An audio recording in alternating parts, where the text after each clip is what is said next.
From Butterfly Eyes and Other Secrets of the Meadow by Joyce Sidman, illustrated by Beth Cromis. Bubble Song. Beautiful bubbles, bubbles of pearl, all in a clustery, bubbly swirl. Bubbles I blow from my own bubble spout. I'll never come out. Beautiful bubbles, bubbles of foam, bubbly castle, snug bubble home. Keeps my skin tender, saves me from drought. I'll never come out. Beautiful bubbles, bubbles of spume, guard me and hide me in my bubble room. Until I'm a grown-up and wings fully sprout. I'll never come out. What am I? Sap Song. I go up, I go down, from the roots to the crown. Like a twin set of tubes, fetching water and food. In each stem that you see, there's a little of me. Up and down like an ant. I'm the veins of the plant. What am I? Spittlebug and xylem and phloem. Have you ever seen a small glob of foam on a meadow plant? Inside that glob, you'll find an 1/8-inch long spittlebug, the nymph, young form of an insect also called a froghopper. When spittlebugs hatch from eggs, they latch onto stems and suck sap from the plant. In the spittlebug's body, this sap is mixed with chemicals, then excreted and blown into a froth with a special nozzle on the tip of their abdomens. Until midsummer, when the spittlebug matures into an adult froghopper, it snuggles in its bubbly home, protected from predators, parasites, heat, and the strong summer sun. Spittlebugs suck primarily xylem sap, the sap that comes up from a plant's roots. The xylem and phloem vessels are like the veins of a plant, carrying nutrients back and forth and helping to support the stem. Xylem tubes carry water and minerals upward. Phloem tubes carry the sugary food made by the leaves to all parts of the plant. Heavenly. My pods are famous, of course. Soft green purses on slim racks. And my leaves? Monarchs adore them. They plant their babies and just fly away. But have you ever seen me bloom? At high noon. On a midsummer's day when the pavement is steeped in heat and cicadas are screaming. Follow my heady perfume, and you will track me down.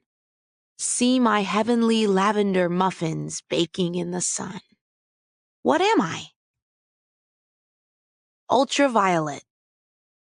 The eyes of these flies see more than we see. They love scarlet, adore pink, thrive on orange, lap up yellow with long curled tongues, but their favorite extra special secret, colors sprinkled on tiny wing scales, like valentines, and painted on the most delectable blossoms, like bullseyes that we can't see because our eyes are not theirs, is ultraviolet. What are they? Milkweed and butterflies. Milkweed is best known for its fluff-filled seed pods, but it is actually named for its milky sap, which is toxic to most insects and animals. Monarch butterflies are immune to these toxins and lay their eggs on the plant's leaves, which provide food for newly hatched caterpillars. By munching on milkweed, monarch caterpillars and later butterflies become bitter-tasting and even poisonous to most predators, which have learned to avoid them. Butterflies serve a vital role as pollinators of meadow flowers. To attract them, flowers such as daisies and coneflowers are colored with eye-catching ultraviolet patterns that surround their pollen-filled centers. We can't see these patterns, but butterflies can.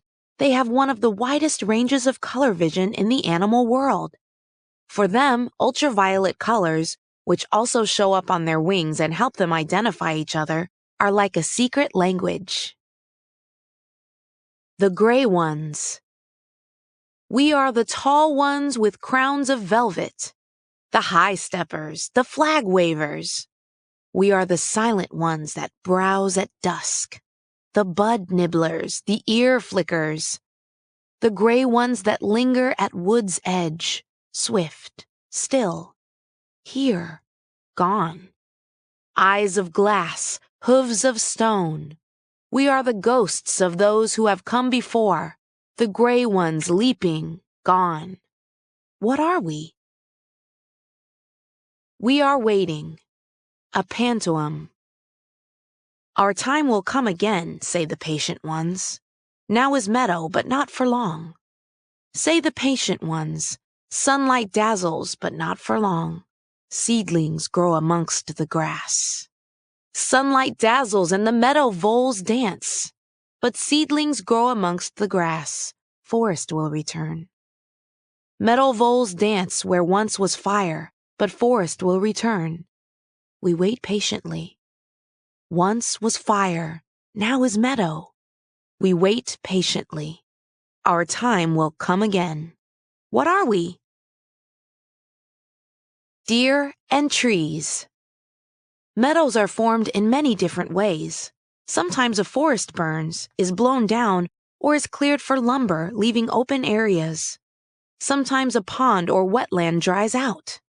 Meadow plants move in and thrive in these open areas. Then come animals such as the white-tailed deer, which feast on new shoots, shrubs, and berries, but can fade back into the forest at any sign of danger. The land is always changing, however. Tree seedlings take root in the meadow, and the slow march toward forest begins again. This constant change in habitat is called succession.